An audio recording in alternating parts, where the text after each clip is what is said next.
जय घोष की आवाज बहुत कम आई। एक बूढ़ी माई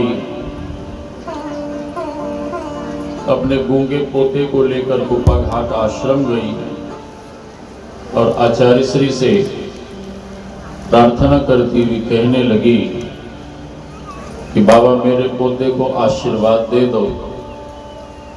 आचार्य श्री ने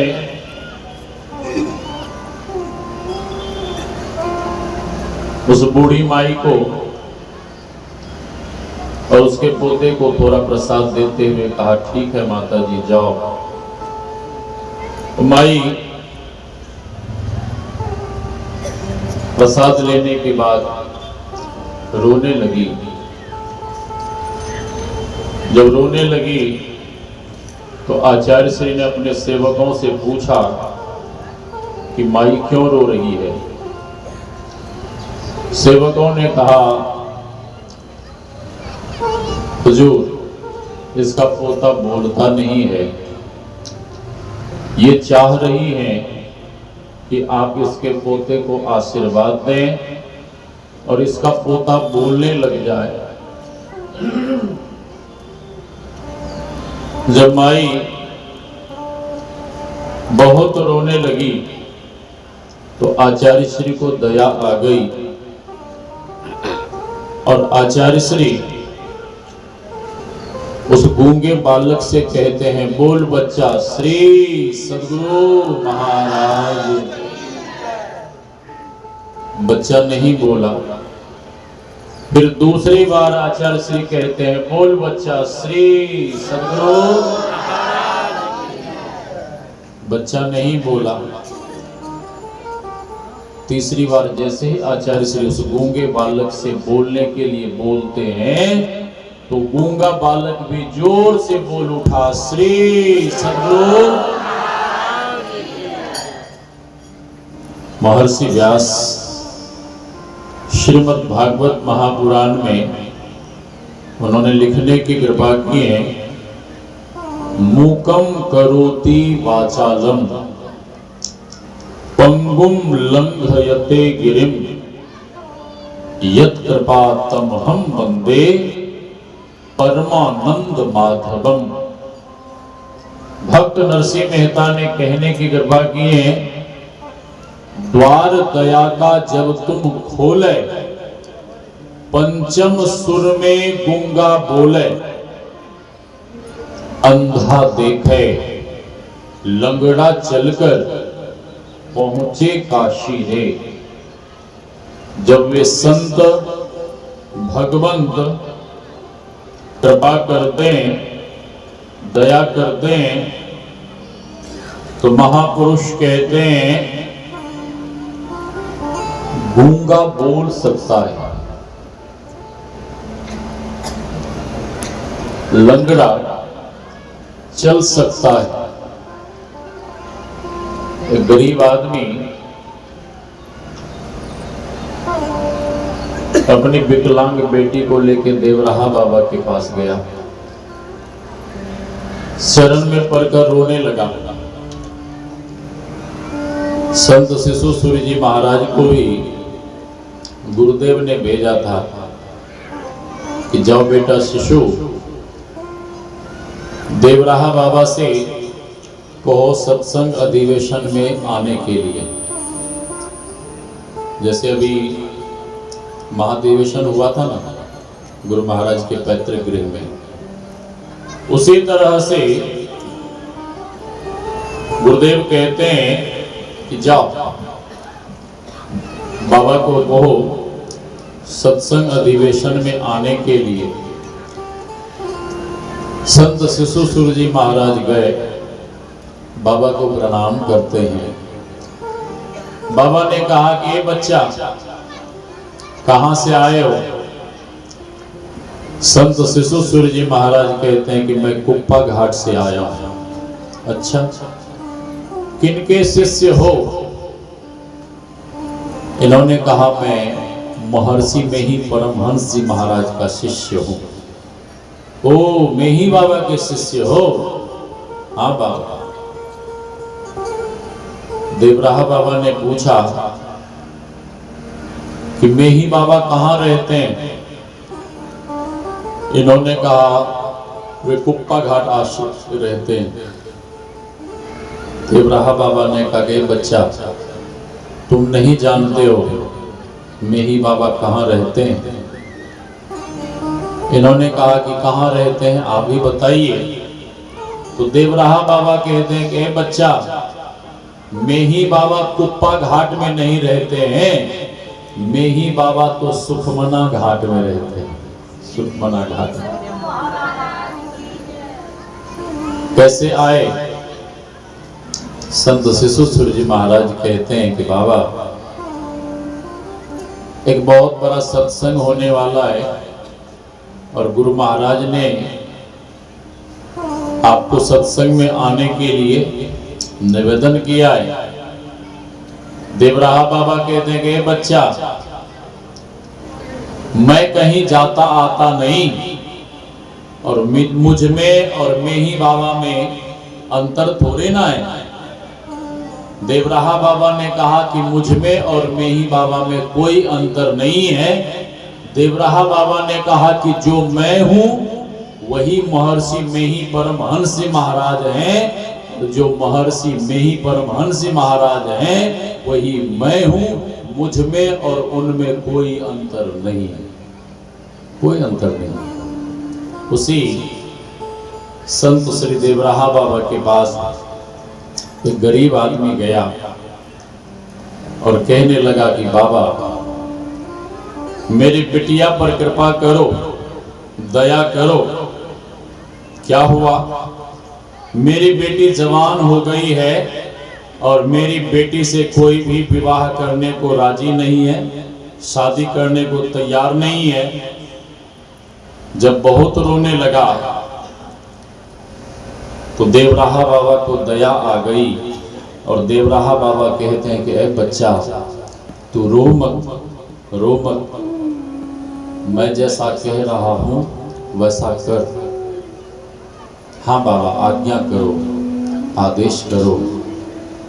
देवराहा बाबा कहते हैं कि तुम दूर जाके खड़े हो जाओ।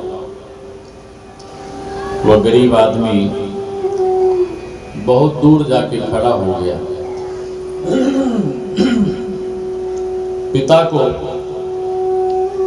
पिता को यदि किन्हीं से अधिक स्नेह होता है, पिता को यदि किन्हीं से अधिक प्रेम होता है, तो पिता को सबसे अधिक स्नेह अपनी प्यारी बिटिया से होता है।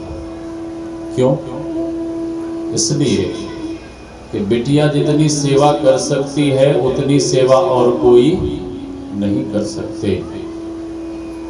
और जिस दिन से बिटिया का जन्म होता है उसी दिन से माँ पिता को चिंता लग जाती है और उसी दिन से पिता एक एक रुपए जोड़ जोड़ कर रखते हैं, इसलिए कि मेरी बिटिया जब सयानी हो जाएगी तो खूब धूमधाम से इसकी शादी करवाऊंगा, विवाह करवाऊंगा। पिता किसी कार्यवश जब घर से बाहर निकलते हैं तो बेटी पिता के कक्ष को झाड़ू बुहारू कर, साफ सफाई कर, मैले वस्त्र को धोकर प्रेस कर, बढ़िया से सजा कर सवार कर रख देती हैं। पिता जब शाम को घर आते हैं, पिता अपने कक्ष को सजा सवरा हुआ देख फूले नहीं समाते हैं। पिता पूछ बैठते हैं कि मेरे कक्ष को इतना बढ़िया से किसने सजाया है? उनकी पत्नी या घर के कोई सदस्य कह देते हैं यह सब कुछ आपकी प्यारी बिटिया ने किया है। पिता के भीतर प्रेम उमड़ पड़ता है। पिता अपनी बिटिया को आवाज देते हैं, बिटिया दौड़कर आती है, पिता अंक में भर लेते हैं। पिता पूछते हैं कि मेरे कक्ष को इतना बढ़िया से किसने सजाया है? अंक में भर लेते हैं, स्नेह करते हैं, बहुत लाड़ प्यार दुलार करते हैं। और पिता कहते हैं कि बेटी मुझे बहुत जोर से भूख लगी है। बेटी कहती है कि पापा जी आप हाथ मुंह तो धोइए। और पिता के हाथ मुंह धोने की देरी नहीं होती है। बिटिया तरह तरह के भोजन व्यंजन थाल में परोसकर पिता के सामने खड़ी हो जाती हैं। पिता थाल में से प्रथम ग्रास उठाकर अपने मुख में नहीं डालते, प्रथम ग्रास उठाकर, प्रथम कौर उठाकर सबसे पहले अपने बिटिया के मुख में डालते हैं। भूख तो पिता को लगी है, लेकिन खिला किसे रहे हैं? बेटी को। हाँ, और बिटिया के विवाह का समय जब नजदीक आता है तो माँ पिता को 15 दिन पहले से रोना आता है। माँ पिता को रोना क्यों आता है? श्री सद्गुरु, माँ पिता को रोना क्यों आता है? माँ पिता को इसलिए रोना आता है कि जो सेवा बेटी कर रही थी, पता नहीं विवाह के बाद जब बेटिया पराए घर चली जाएगी, इस तरह की सेवा फिर होगी कि नहीं होगी, माँ पिता को चिंता लग जाती है। बात बिल्कुल सही है, चिंता का कारण भी ठीक ही है, क्योंकि बेटे जितना माँ बाप का ख्याल रख सकते हैं उतना ख्याल और कोई नहीं रख सकते। एक पिता ने अपने बेटे को खूब पढ़ाया लिखाया, पढ़ लिख कर बड़ा हो गया, जॉब नहीं मिला, नौकरी नहीं मिली, और जब नौकरी नहीं मिली तो माँ पिता को बहुत चिंता होने लगी। श्री सद्गुरु, माँ पिता बड़े दुखी, कितना पढ़ाया लिखाया फिर भी नौकरी नहीं मिली। तो बेटे को नौकरी दिलवाने के चक्कर में पिता ने अपनी बहुत सारी जमीन बेच डाली।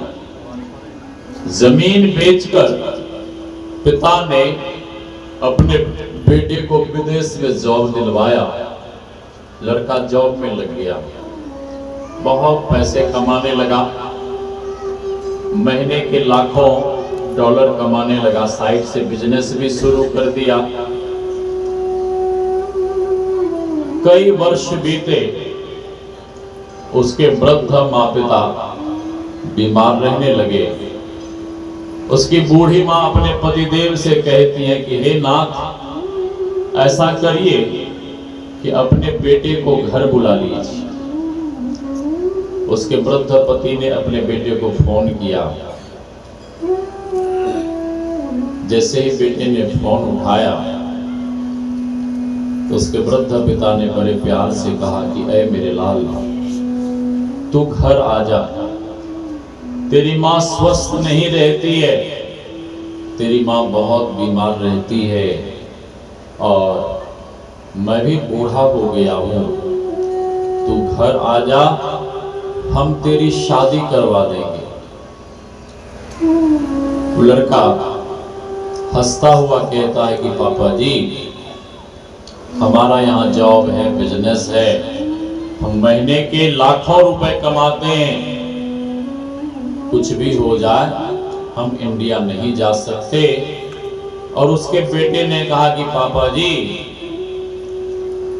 यदि आपको आदमी की जरूरत है तो आप नौकर रख लो, लेकिन हम इंडिया नहीं जाएंगे। हाँ, उसके पिता ने बड़े प्यार से कहा कि ऐ मेरे लाल, तू घर आ जा, हम तेरी शादी करवा देंगे।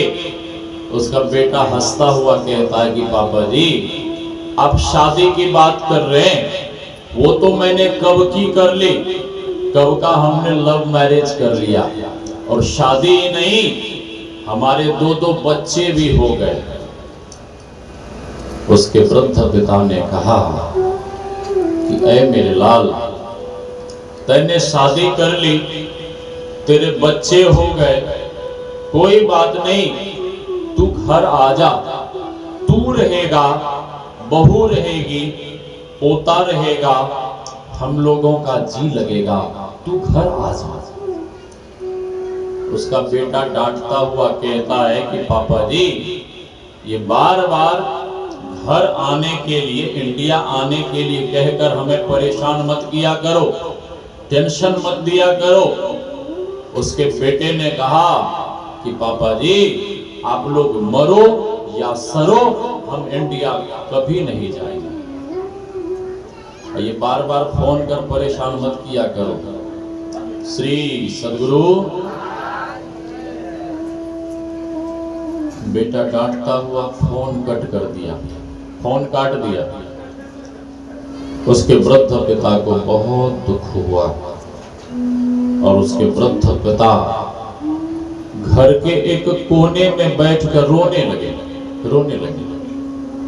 उसकी पत्नी धीरे से जाती है, पीठ को थपथपाती हुई कहती है कि हे नाथ, आप क्यों दुखी हो गए, आप इतने क्यों रोने लगे? जैसा भी है आपका बेटा है, आज नहीं तो कल कभी ना कभी वो घर जरूर आएगा, आप रोइए मत, दुखी मत होइए। उसके वृद्ध पति, उस लड़के का बाप धीरे धीरे शांत हुआ। कई महीने बीते। उस लड़के की बूढ़ी माँ पहले से ही बीमार थी, बिस्तर पे पड़ी हुई थी, और एक दिन अचानक उसके शरीर में पैरालिसिस, लकवा रोग हो गया, और जैसे ही शरीर में लकवा मारा, वो वृद्ध माँ खाट पे पड़ी तो पड़ी ही रह गई। अब खाट पे ही मलमूत्र का त्याग करना, खाट पे ही चाय नाश्ता करना, खाट पे ही सब कुछ, और ये सारी सेवा उसके वृद्ध पति को करना पड़ता था। वो बूढ़ी माता रोने लगी। बूढ़ी माता कहने लगी कि हे भगवान, मैंने तेरा क्या बिगाड़ा था? विवाह के समय जिस पति के लिए मैंने प्रतिज्ञा की थी कि पति को ही